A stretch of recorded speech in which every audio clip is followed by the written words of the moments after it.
Sup shooters, my name is Logan aka Spiderhands and welcome to an honest chat that we're gonna have really quickly. I hope this is a quick video. I'm making this because I want to let all of you know that there are going to be some changes with the channel next year to make things make a bit more sense, I suppose, for me personally to an extent. The first of them is that I have actually removed the part of my Fiverr gig that includes YouTube uploads. So as of 2025, I think there's about another 2 videos to go up. One from Vices Inc. and another from Big Sexy, who's been a staple of our, as well as Vices Inc. I've reviewed a lot of their music. But I'm not gonna be putting any more Fiverr reviews on YouTube. And the reason for that is there's several reasons for that, and I'll go into them in this video, but I feel as if it's actually a sensible choice. And I want to talk about why that is. With Fiverr, I had someone place an order a few days ago, and I cancelled it today. And part of the reason I cancelled it without going into too much of it is because it seemed as if the most important thing to that person was the YouTube upload. It wasn't, they were very keen to know when it would be uploaded. And, you know, what the date would be and everything. And that makes sense at face value, right? By the third time that we discussed that it would be like a week after I delivered the video, the person was still asking, yeah, but you saying, yeah, you can upload it sooner though. And I've been doing this long enough to understand that that's going to be a difficult person to work with because you're providing them information and that person is wanting a specific answer that you're not providing to them. And by difficult, I don't mean they're a difficult person, but it's a difficult situation to find a solution to because you want to try and make the customer happy, right? And with Fiverr, I've been doing it for around three years now, at least during COVID. And I started doing Fiverr as an alternative income source to my music tuition back when COVID locked down New Zealand, and I couldn't teach people in person. And what I realized is, you know, it's been a while, and I've looked at my channel, my YouTube channel, which is currently at, I think, just about 14,800 subscribers. And I look at the videos and the things that worked on the channel, and I look at the things that haven't. And if there's one thing that has not really worked on the channel, it's the Fiverr stuff. I think the issue with the Fiverr stuff is that unless you are someone who is so prolifically charismatic that people cannot look away from who you are. And that isn't me. There are people on YouTube who are like that. That is not me. I understand that and I respect that. I just think there's been a miscommunication about the purpose of these videos. And I think there's also an acceptance that maybe I need to be more sort of selective about niching myself so that I can make content that actually makes more sense for the channel. I should note before I go any further that you can still get video reviews via the Fiverr thing, whether it's for 1, 2 to 3 tracks or 4 to 6. It's just that it doesn't include a YouTube upload anymore. And it probably won't for a very long time. I feel bad. I feel bad about it. I feel like the money that I'm charging for what I do is fair. Part of that is because I get told by people that it's very cheap. And that's on multiple occasions to the point that people have specifically asked me, and this is going to sound like BS, but I promise you they've asked me to increase my prices. And that's something that I've had across my time being a business person. I've always been told to charge more because I haven't felt comfortable unless I've been fully booked up. And in the early days of Fiverr, I was like 30 videos ahead sometimes. I was charging the similar amount. And I just think that what's happened is as the channel has gotten bigger, I'm wondering if maybe the quality of my stuff has changed and it's not as good as it used to be. But it's also incredibly suspicious, I suppose, that someone with a channel with nearly 15,000 subscribers gets maybe even single digits on a video. And that's not a thing across the board. There are plenty of videos on my channel which have 3 figures to 4 figures. If I do a live stream, it usually gets 3 figures, sometimes 4 figures. And there have been situations where, for example, when I looked at the Bandmate stuff, people were really into that. And the Jay Chou stuff, clearly. The Zhang Yuxing stuff, the Omnipotent Youth Society stuff. There are niches and groups that I have specifically just not paid enough attention to, because up until very recently, and I suppose still now, for me, I've spent a long, long time trying to work towards a house. The reason that's related is because my ability to survive depends on me basically having like a house, not a rental. Because the scale that I'm at with what I do now with my company is that I need a house. And it's difficult for me to move. And these are not problems I'm complaining about. These are things that are real. It's just what it is. I accept that, and I accept I'm privileged to be in a position now where I'm looking to purchase a house. So let's just say I get the house.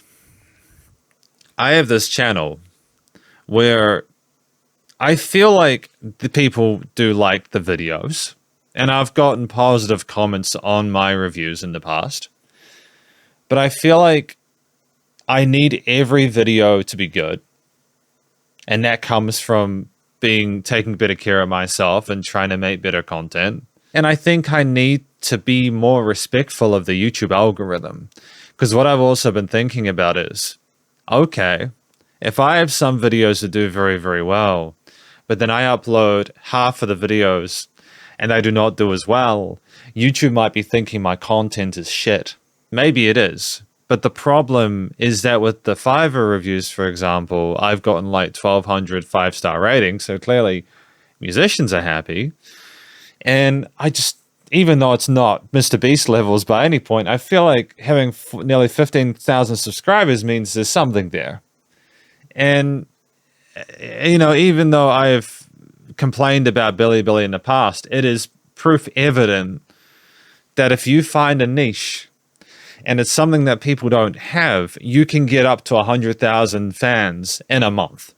Because I did. I was up to 130 by the end of whatever year it was that I joined, within like a month or two. On YouTube, I don't think there's a niche that I'm in like that, obviously. And I think the concern that I have as a content creator is that, and this is the reason I pushed back against the reaction channel stuff that people have mentioned, and it's fine if you think this is reaction content. I've been looking through reaction videos, and with all the love in the world, I fucking hate reaction videos. I hate the ones where you listen to someone and they just talk about how it makes them feel, and I hate it because it's just so banal. And it makes me sound like such a snob. But it's like, I feel like that's content that anyone can make. Anyone can talk about how much they like something. And that could be jealousy. But at the same time, I don't want to do that kind of stuff. And if I knew it would make me successful, I wouldn't do it. So I don't think it's jealousy. It's just more like I have actively... The only reason I was working on a video about it, just to kind of go through my time, genuinely trying to learn how to be a better content creator from watching other much bigger reaction channels. But it drives me nuts. I feel like I'm going insane. I think that when I start the video with an intro and then there is like a period of me not talking throughout, I totally get how that's no different than a lot of reaction channels. And I think that when people look at me not reacting, the issue they have is that they don't see a difference between me and the people that are not talking about the music at the end. And I'm not saying I'm better than those people. What I'm saying is there is a difference. There is a difference between spending a minute or two talking about how you feel and, in terms of fair use of being not particularly transformative at all. You're just talking about how you enjoyed the song being played in full. or constructive critique and breaking it down and sort of like talking about it and trying to. The issue is that for me, if I play the song in full, it's not really transformative, anyways, in the sense that it's still the same similar experience to someone. But that's the thing. Just with YouTube, it's just made more sense to do that. Part of that is a lack of confidence that if I just sat there for 5 to 6 minutes and spoke about a track, that it would be good. And it's also just the understanding that when you listen to a song and then provide the feedback, people can go, oh, I heard that too. But then it's also trying to be respectful of the person watching the video. Because if I was to pause every time I found something interesting, it'd be like every minute or so. I did that early on. And granted, some people enjoyed it. Some people it really upset them. And so I tried to kind of have the best of both worlds. And I think that's made it a reaction video for a lot of people. I tried to include the note about the overall analysis and conclusion at this point in time before the listening section starts, but that's still like people say, oh, okay, but that'll just be like other people have a conclusion and analysis in their video and they talk about how they felt about it. So it's just redundant. I want you to understand that I'm happy with the fact that I managed to get the channel to 1,000, let alone almost 15,000 subs. That to me is huge. Someday I would like to get to 100,000 and get the plaque for YouTube as well as Bilibili. That's the dream for me. But it's clear to me that I'm not going to get there like this. And there needs to be a change. And I think, honestly, part of it is looking to you as someone watching this and going, what do you think we should do? Because I don't fucking know. And that's in a good way. Honestly, like when you reduce the amount that you are putting onto a channel, it opens up this real estate. And granted, it's likely it'll probably tank my Fiverr thing because about 50% of the people I work with, they are exclusively interested in the YouTube video. They don't need someone telling them how their music sounds. They know it's the fucking shit. They just want validation for it. And that's cool.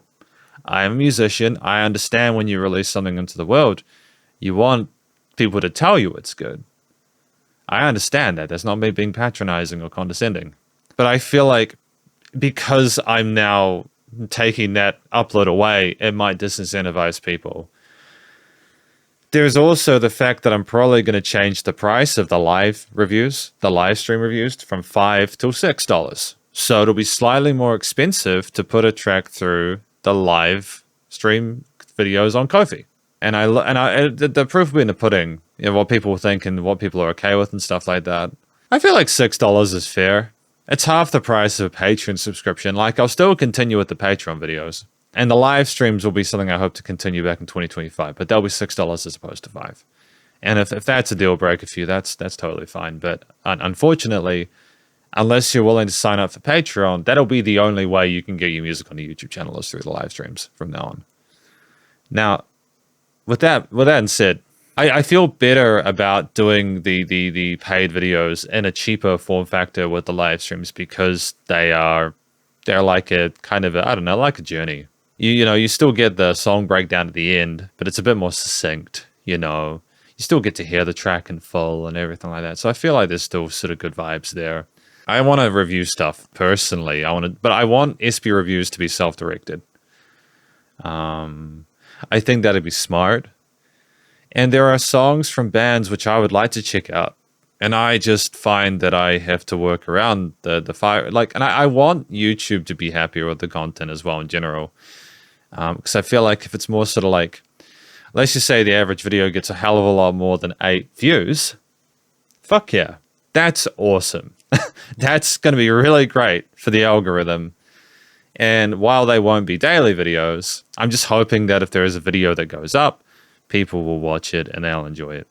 And I will continue to work on my side of things to improve the quality of the videos from an audio and video perspective. Lord knows I've tried. I spent lots of hours trying to get that balance right.